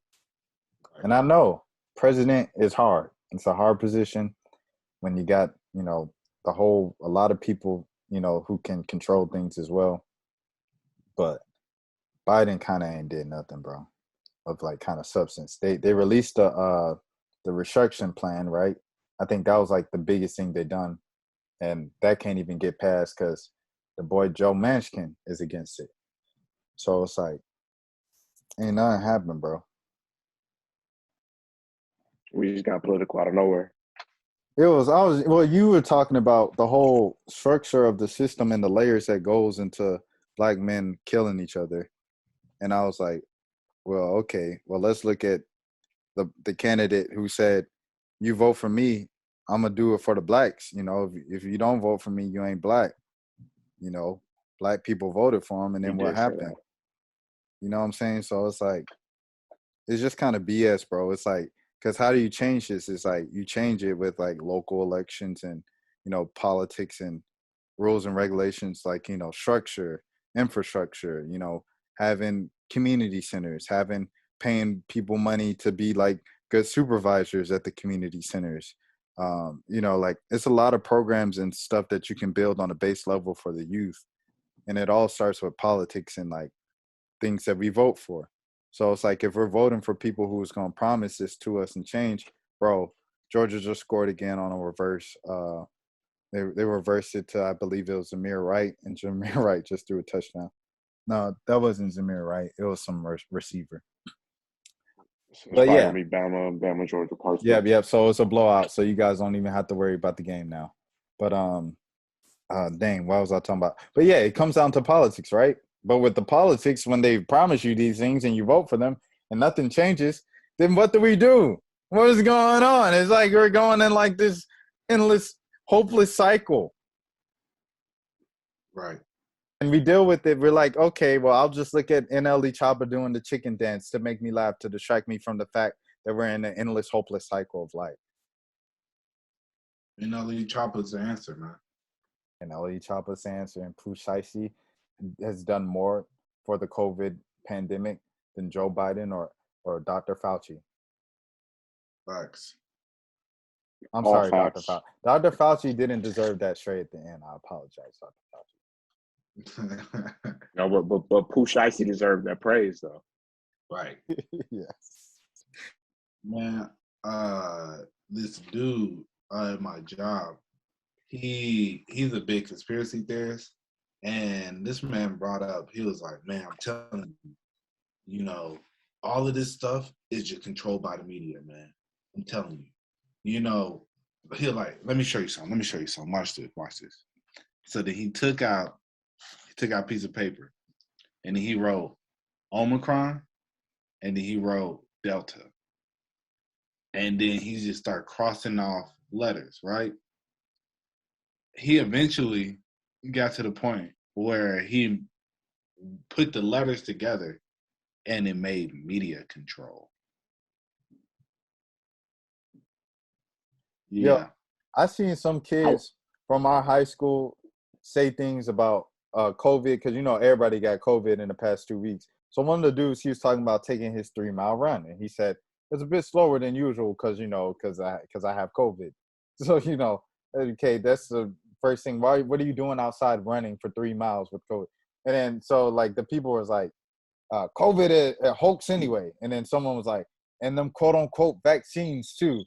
And then like the dude responded like facts. And I was like, I want to respond you Three Stooges. Marietta High School should email you guys on the next Monday and tell you guys to come back into school because like you obviously didn't pick up enough. Like, and you're embarrassing all of us as Black graduates of that high school whenever you type things on the internet. But go ahead. Oh, wow. Go ahead, Joe. No, I was saying I would have walked off the job if that had happened. If he did that in front of me, I would have reported him to HR for that. Media Right. control. It was this dude. He was like, and just notice how they came out with why are they coming out with it now, huh? Why is the new variant coming out at this time? Isn't that kind of strange? And it's like, bro, you guys are the dumbest group of individuals I've ever seen in my life. Literally, the dumbest group of. And there was another one. It was like, nah, forget the Jay-Z versus debate. Why is everybody getting sick at the same time right now? And then people were like, in the comments. Like, you guys can't be this stupid. You guys, it can't be possible that you're this stupid. Come on. They're clearly not that stupid, bro. Everybody knows it's 5G. It's a 5G, bro. It's the 5G towers. It finally got us. It's March 20th, 2020, excuse me. It just took about a year and a half, but the 5G towers and their effects have hit us. Yeah, it's just like the rays, it takes a little, just a little moment. It's like if you outside more, then they've been like hitting you like crazy. I spent that week in Costa Rica, so I have a few less rays than others. So Comment down below if you got the new iPhone and you've been sick within the last 5 days. I'm trying to see something. Facts. Nah, shout out to the 5G COVID strand. Right. 5G COVID strand is ridiculous, bro. The 5G variant. And then people are like, by the way, this is not going to be the last variant. I'm like, yeah, no duh. If you people don't take it seriously from the jump, it just keeps getting worse and worse because no one's taking it seriously. And people are like, dang, why is this getting worse and worse? It's the media. Like you said, the media control thing is ridiculous, bro. It's ridiculous, man. Man, I'm sorry. I didn't mean to go down this dark hole. Go ahead, Jelani. I will say this, though, before we get like all the way COVID-ish. The cases are going up, but like with each variant, it's becoming less severe. Like for the most part, this variant has been for most people, at least for vaccinated people, this has been kind of like a common cold more than anything. Oh, for me, I ain't gonna lie, bro. It hit me hard. I ain't gonna lie. It wasn't no common cold, bro. For real, you was down and out. It hit me. For the first couple of days, it hit me for sure, and it was different symptoms every day. So it was like. It was kind of unpredictable. It's like, what I'm gonna wake up and have now? It was weird, bro. It was different. But I mean, I didn't die, and I wasn't on a ventilator, so I mean, that's always a positive. But yeah, Yes. man. shout out to Russ. You guys want to give Russ any flowers for like holding down kind of the grimy rap this year? Oh, what about West Side Gun? West Side Gun released something that was kind of popular this year. Shout out to West Side Gun. But yeah, you know, Russ was holding it down with the barsy bars and lyrical miracle spiritual as well. Shout out to Russ for saving hip hop. Hip hop. New savior. But yeah, go ahead, Ma. I'll let you go. I had nothing else. That's why I was. Go ahead. Nah, I will say this, man. You know, it's interesting. Like he going on this whole rant talking about how, like, man, you know, man, all these people didn't like me, but you know, I'm the thing to show you that no matter if they don't like you, if you just putting out dope music, then they always gonna rock with you. Blah blah blah. But you know, the thing about Russ that I feel, you know, is he's a very good artist, and you know, a very good artist. But also, I think, you know, because realistically, the people who buy music is white people, you know? So then you got the white dude. See, that's the government trying to control us. How's this going, you know? Okay, here we go. We back. We back. Yeah, that's what I said. When it cut off, when it froze, Mo, I said that's the government. Right? When you start speaking some real, you said white people. They said, I said, okay, that's that stuff. Go ahead, Mo. Okay, but yeah. From white people.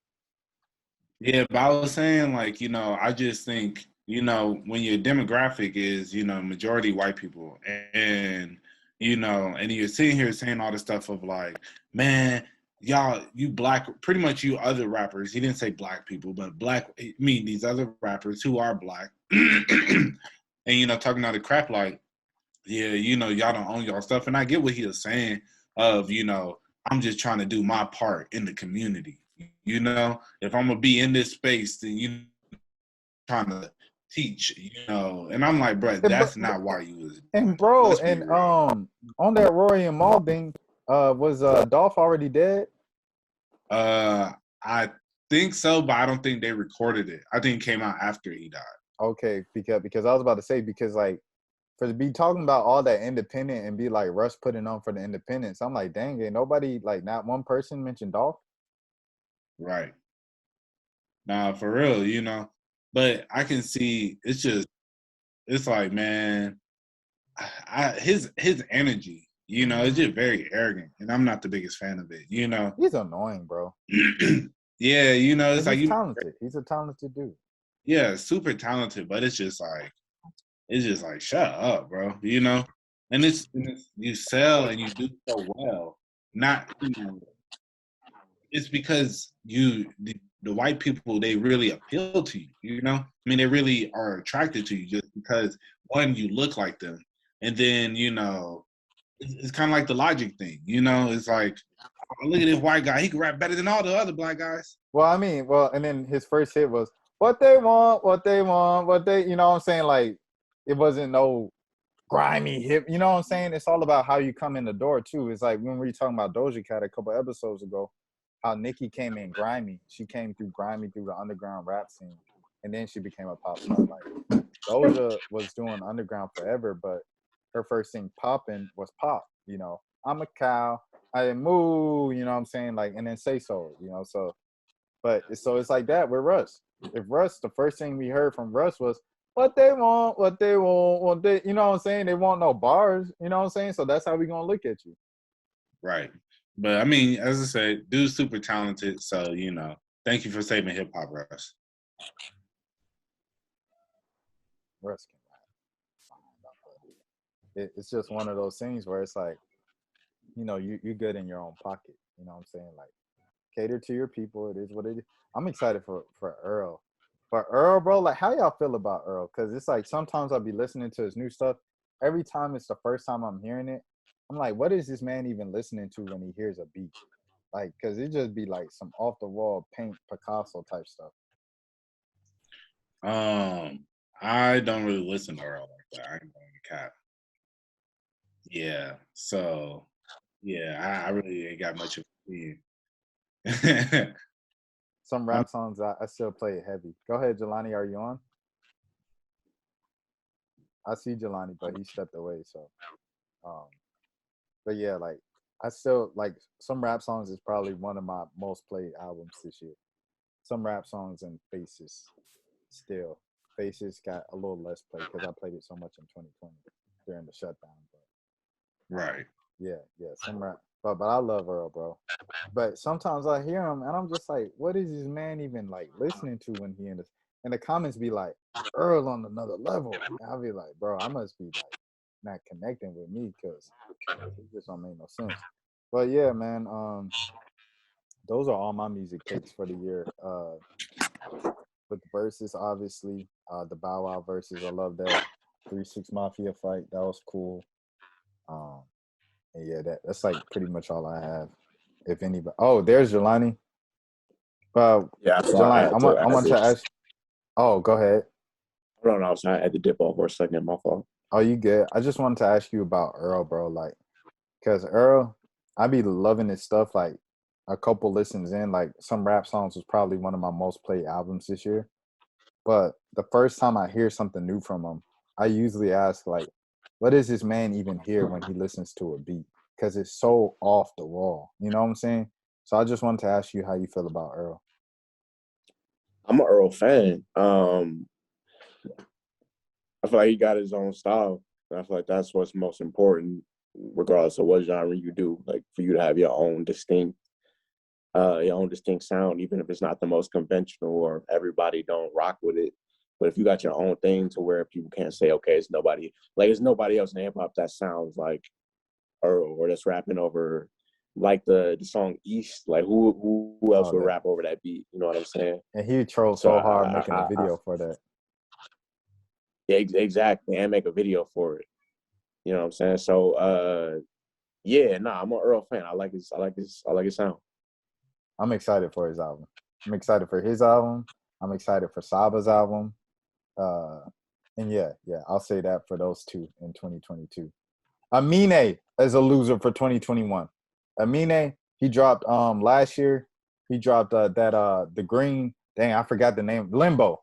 I love Limbo, bro. It was probably my favorite album of 2020 for like rap and stuff. And then he comes back and drops his 0.5 to 2.5 because the 1.5 was his first between his first and second album. Now he got the 2.5. And it was trash, bro. So forgettable.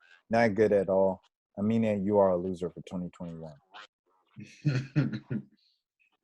Damn, that was harsh. Y'all got any losers for 2021? Any losers?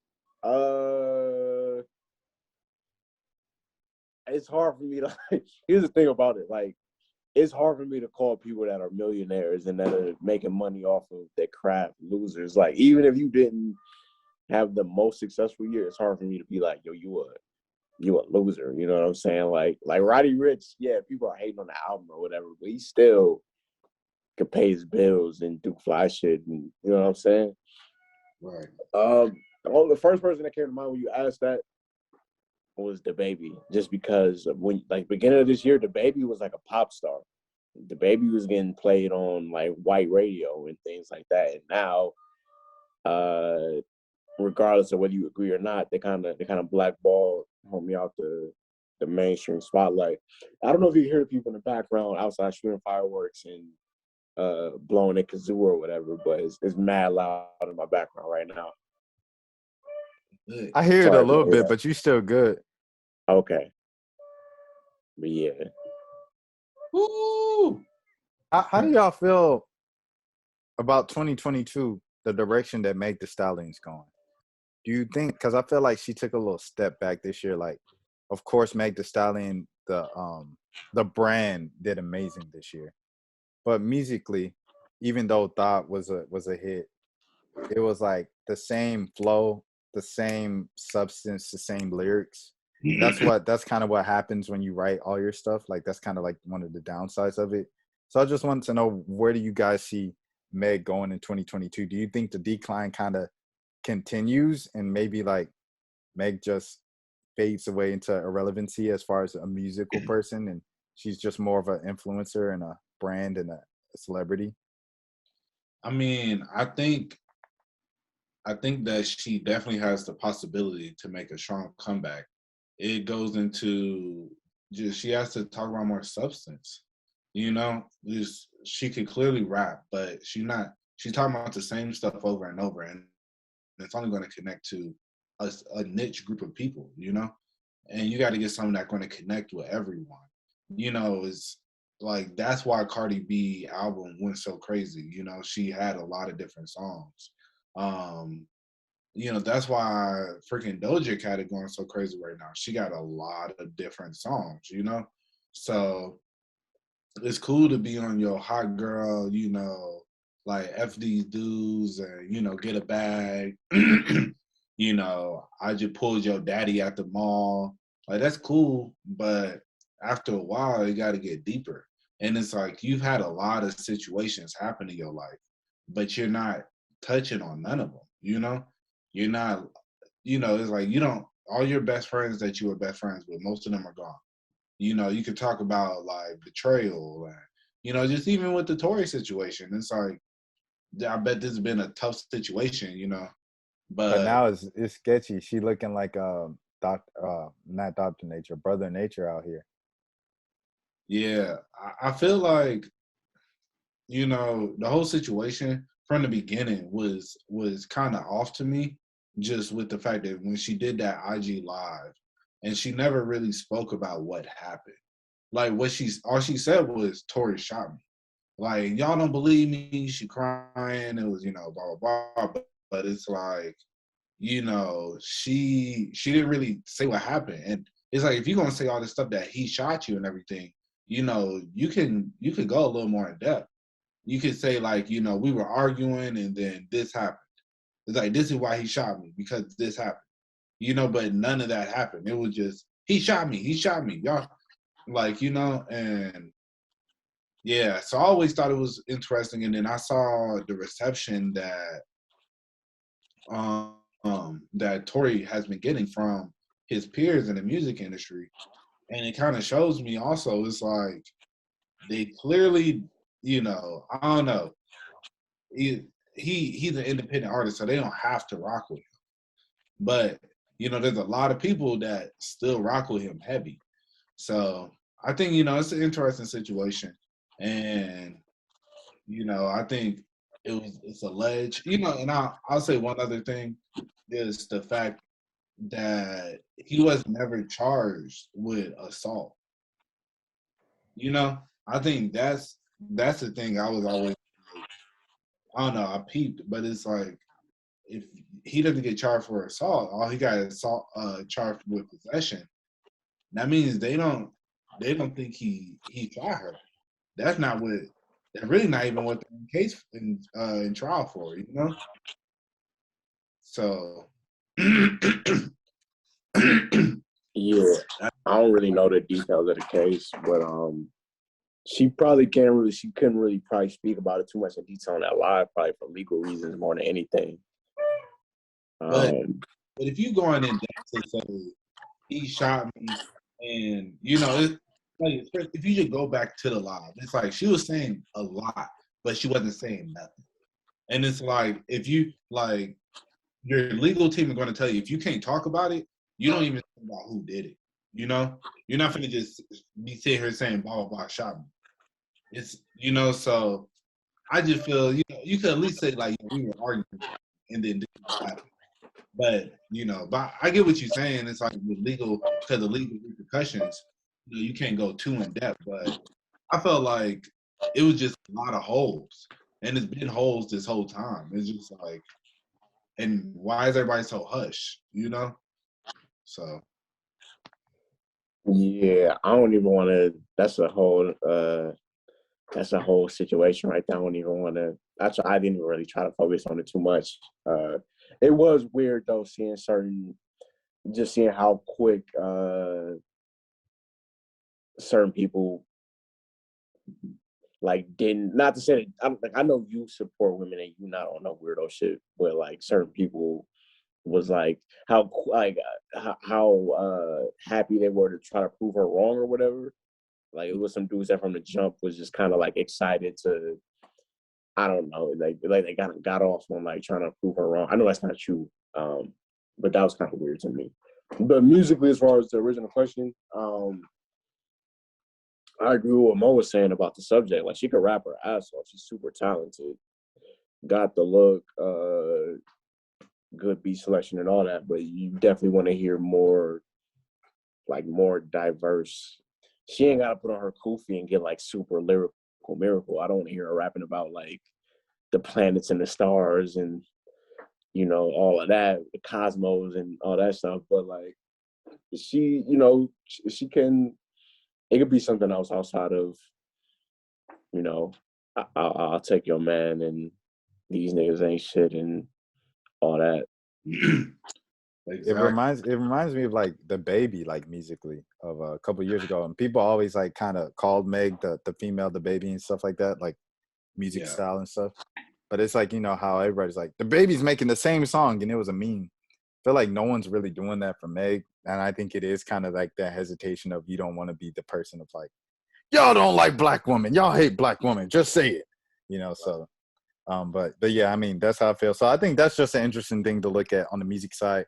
I think regardless, Meg is still going to be successful as a brand, like she's built her brand too much. The brand is too strong at this point. So, she's still going to be successful, but I'm just saying on the music side of things, I'm looking at it like that.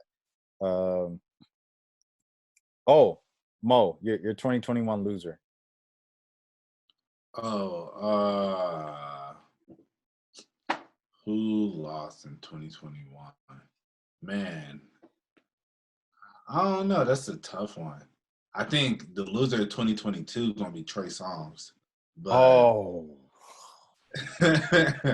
yeah, bro. I really feel like he about to have a rough 2022, bro. Like, cause they finna now they got somebody of real like notability to kind of say this, but losers this year. I'm trying to think who. Man, I don't know. I really can't think of anybody that in particular I really just want to give the loser to. Jelani, did you have a loser? You're on mute. You're on mute right now. Yeah, you good. Yeah, I muted it real quick because of the fiesta going on in the background. I kind of said the Baby. I don't even know. Oh yeah. Yeah. Then dang, I gotta come up with something. I don't know.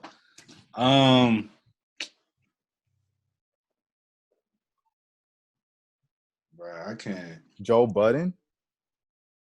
Yeah, I was thinking that, but I didn't really want to say that. I wanted to say somebody like musically that I feel really flopped this year. Like, who's somebody that had like really low sales, expected to do crazy?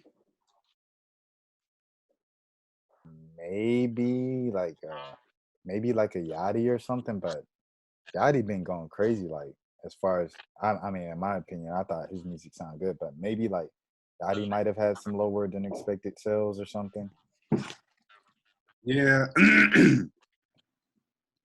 I would say one person. Oh, Bobby Shmurda. My bad. Bobby Shmurda. Oh yeah, that didn't really do too well.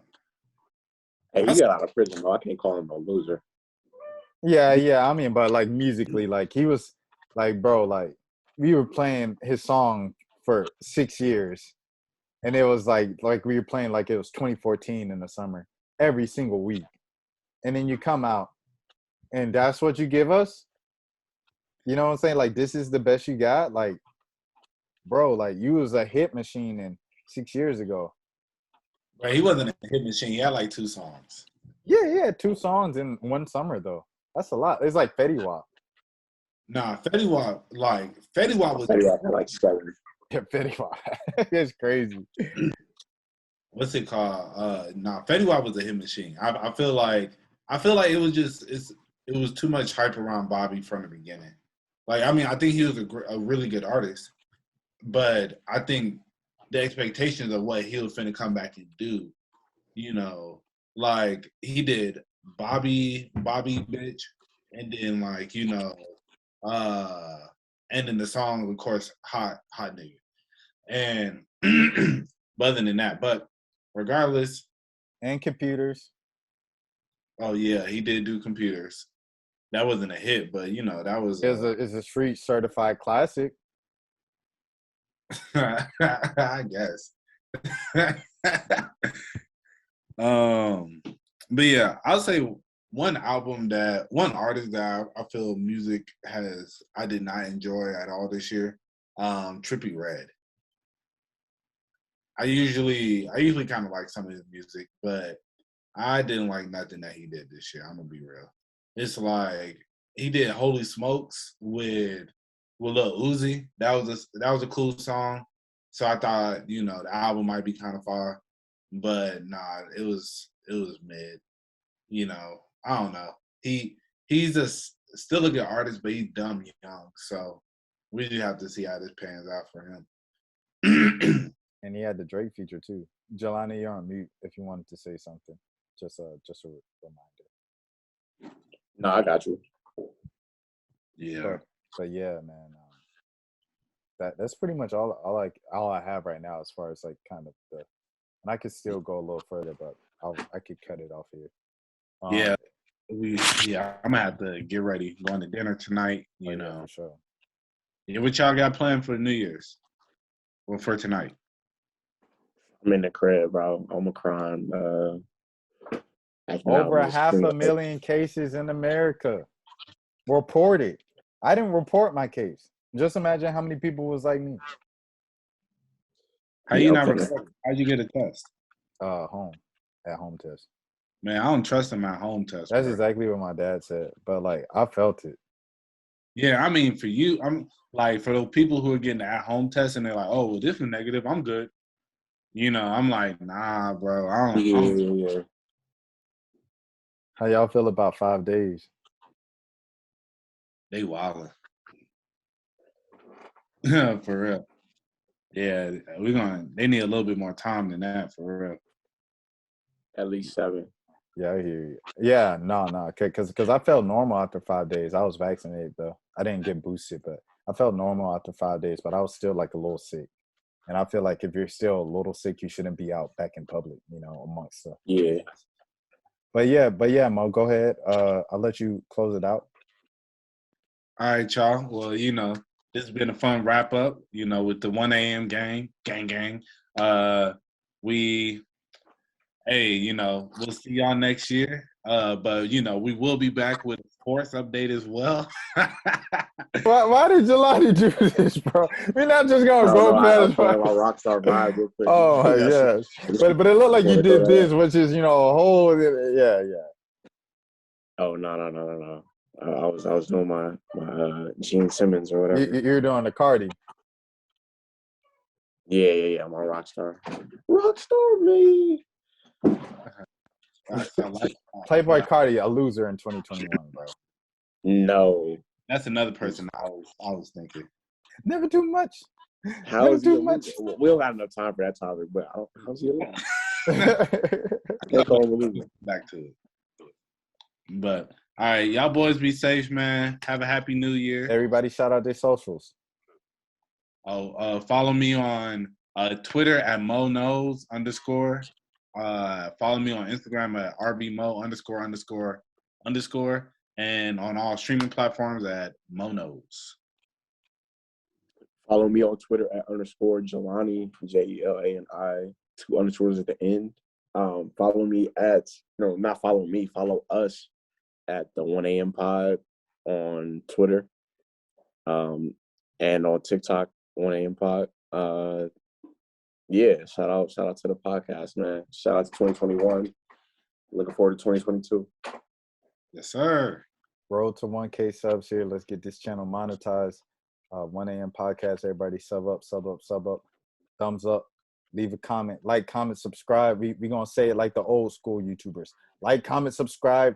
Ring that bell for the post notifications. You know what I'm saying? But, man, you know what I'm saying? That's pretty much it. RashadMillen.com. You can follow me on Twitter. It's been a good year. Renee Montgomery still needs to do something with Kennedy Carter. Until next time.